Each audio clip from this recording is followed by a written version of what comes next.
Ouvimos a narração dos Atos dos Apóstolos esta noite. Paulo está na cidade chamada Mileto e de lá manda um recado à igreja de Éfeso, convocando os anciãos daquela comunidade, daquela igreja.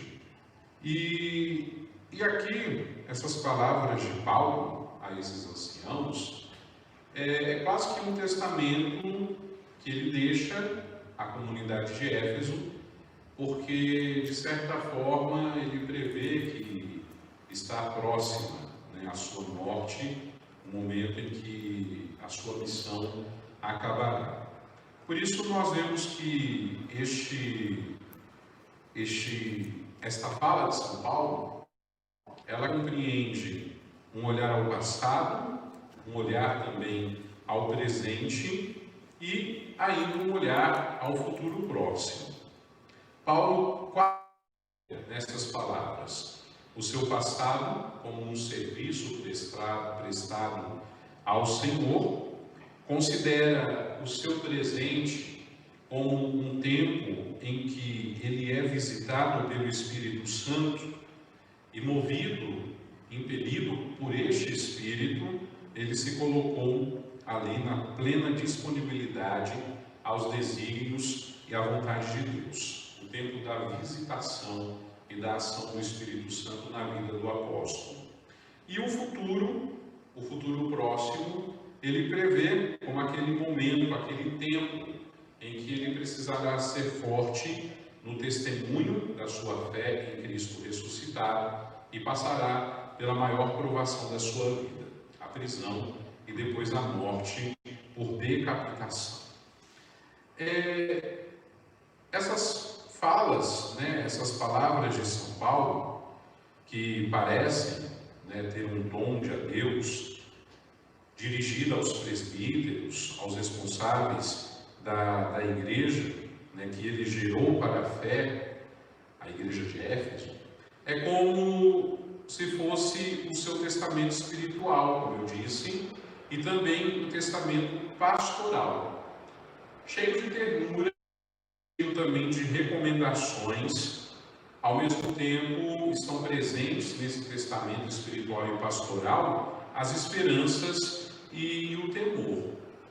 As palavras de São Paulo fazem um forte paralelismo ao sermão de despedida de Jesus, que nós temos ouvido já há vários dias, dividido em partes. Mas ali, como também não foi para Jesus, não são só palavras de desafogo, não são só palavras de despedida, mas são também um ensinamento. Até nesse momento em que Paulo está para concluir a sua atividade, e talvez ele pudesse se preocupar com outras coisas, com a idade, com a saúde, com o que viria pela frente, com o tempo que ele passaria na prisão e até mesmo com a sua própria morte, ele dedica este tempo para ensinar, para exortar, para continuar formando e conduzindo as comunidades, especialmente essa de Éfeso, e certamente essa mensagem depois se espalhou pelas outras comunidades cristãs, a ficarem firmes na fé, a guardarem a esperança, a se manterem firmes como ele está se mantendo no testemunho do Senhor.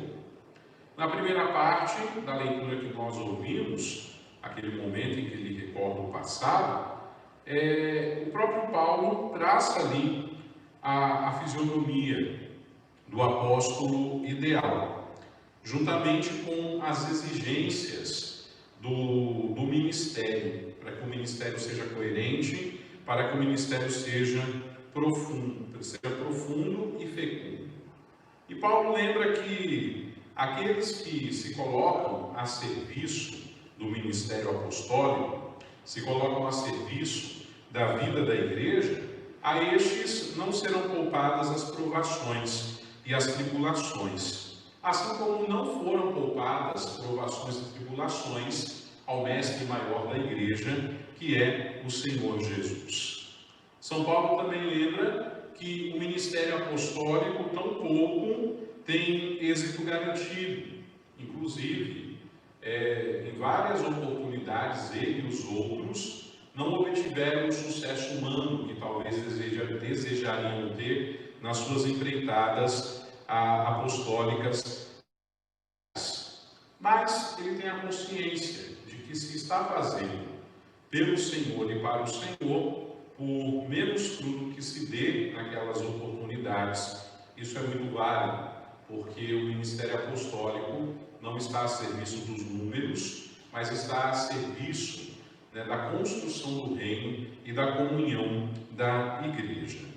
Paulo tem, assim, né, o triste, mas realístico pressentimento de que muitos daqueles que ouviram ele desfalecerão um dia, voltarão atrás. Assim como entre os discípulos de Jesus também houve um traidor, houve alguém que o renegou e todos, com exceção de João, fugiram no momento da prova maior, em que precisariam estar junto de Jesus na hora da sua paixão, na hora da sua morte.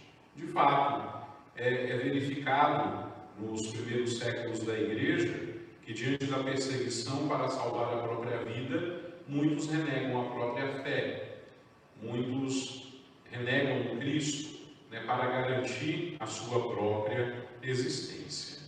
Mas o apóstolo São Paulo, ele está cheio de humilde confiança, porque ele tem consciência de que ele deu tudo o que pôde para que o Evangelho acontecesse. Ele sabe que o Senhor é justo juiz e que se o conduziu com o seu Espírito até aquele momento, o conduzirá também com o mesmo Espírito até o momento final, o momento em que o testemunho será mais edificante do que nunca, quando ele não retroceder diante da realidade da morte. São Paulo nos ensina e nos motiva a permanecermos firmes na nossa fé, na nossa consciência, no nosso testemunho. Não trocar esta fé por nada nem ninguém, e nem se deixar abalar quando também nossas palavras não forem ouvidas ou testemunharem algum tipo de coisa contra nós. O Espírito nos guia para que a gente permaneça firme na fé e no testemunho que somos chamados a dar também do Senhor Jesus Cristo.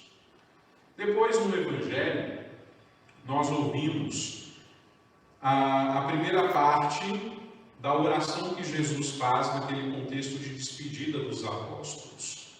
Essa oração é conhecida como a oração sacerdotal.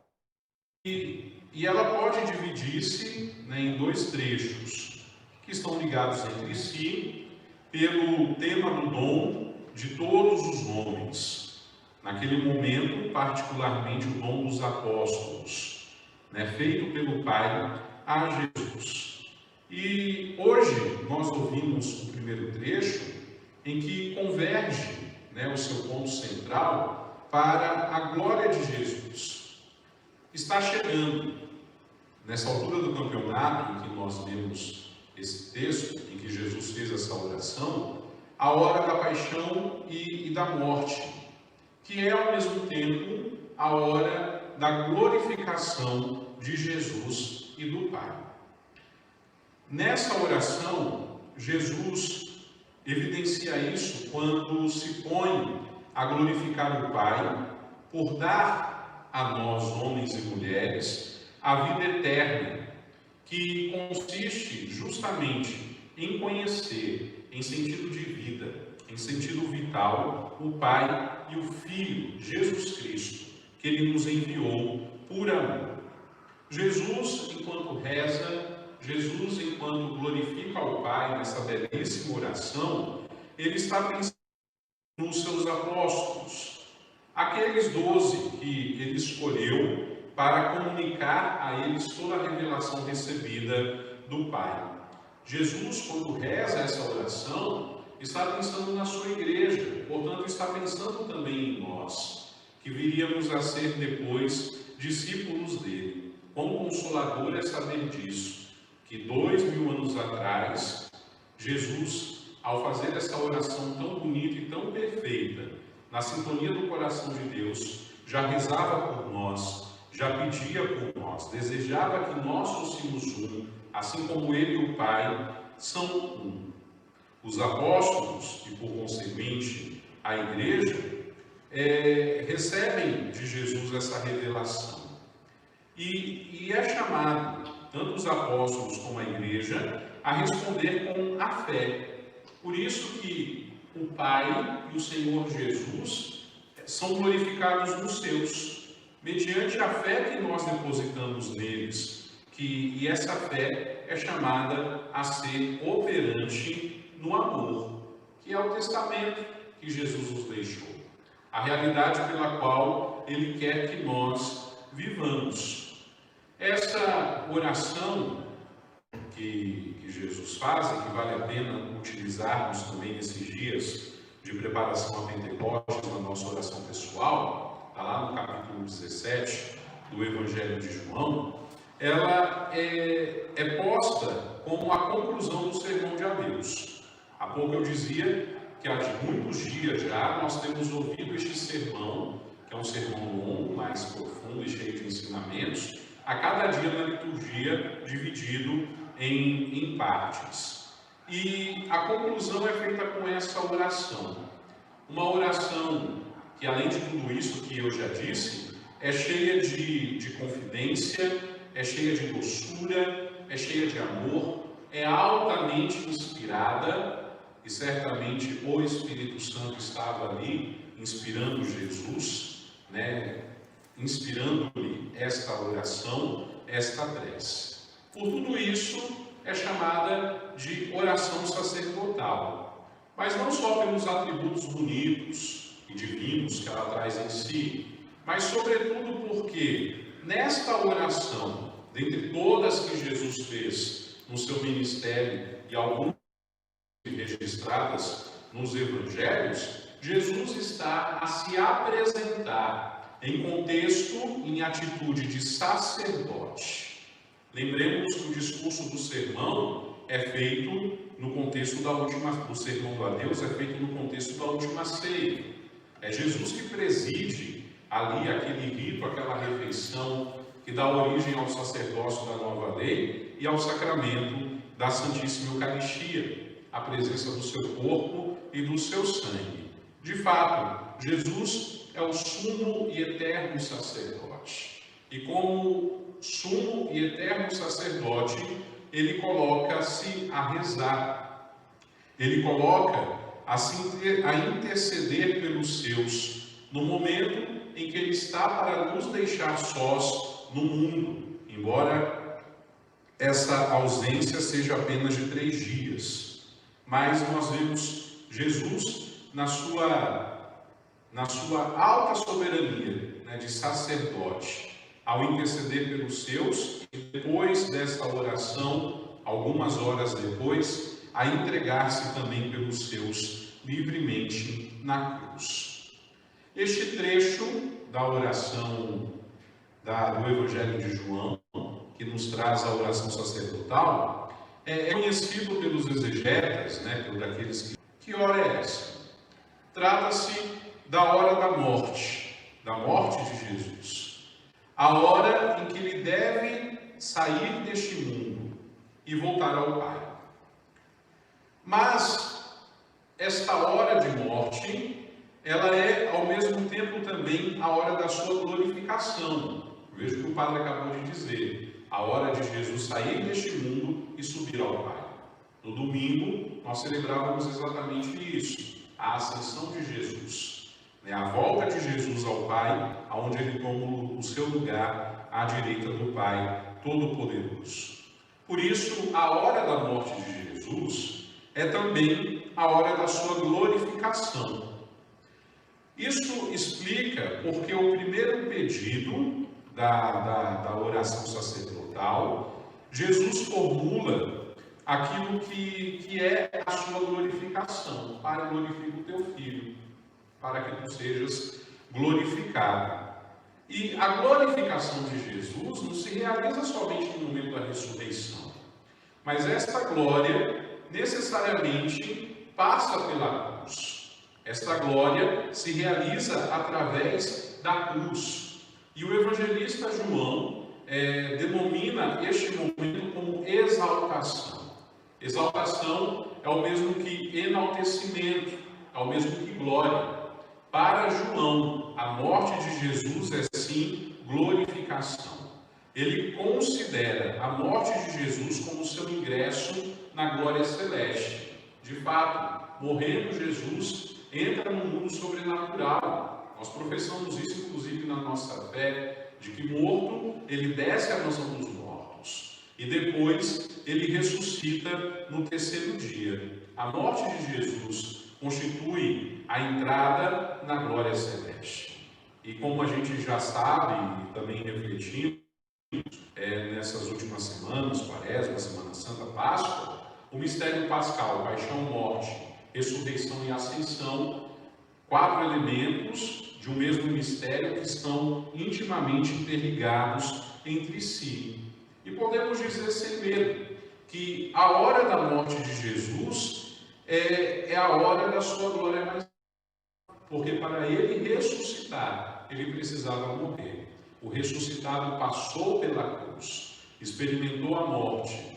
Deus lhe ressuscita, a força do Espírito Santo lhe ressuscita. E desde então, ele vive para sempre, não morre mais. Está presente entre os seus, sacramentalmente e espiritualmente, com a presença real e viva do Espírito Santo de Deus entre nós, glorificado e digno de todo o nosso louvor, digno de toda a nossa glória e de toda a nossa adoração. Era preciso que Jesus passasse por tudo isso para que nós recebêssemos a promessa que aguardamos, a renovação do seu dom, o Espírito Santo de Deus. Por isso, o acontecimento de Pentecostes que estamos para celebrar está muito unido também a essa realidade que nós estamos refletindo e no qual a liturgia nos convida a mergulhar. Paixão, morte, ressurreição, glorificação, ascensão, descida e permanência do Espírito Santo de Deus em nosso meio. Peçamos, pois, ao Senhor que alargue o nosso coração para a renovação do dom do seu Espírito.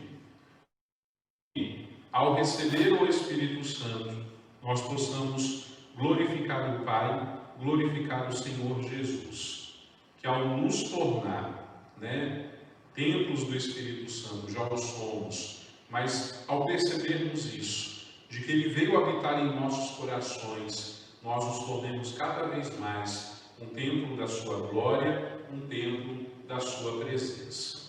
O Espírito Santo nos guie e nos fortaleça como fortaleceu São Paulo, a darmos testemunho corajoso da nossa fé em todo e qualquer momento da nossa vida.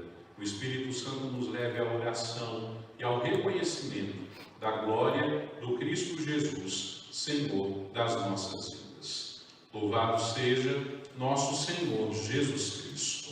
Para sempre seja louvado.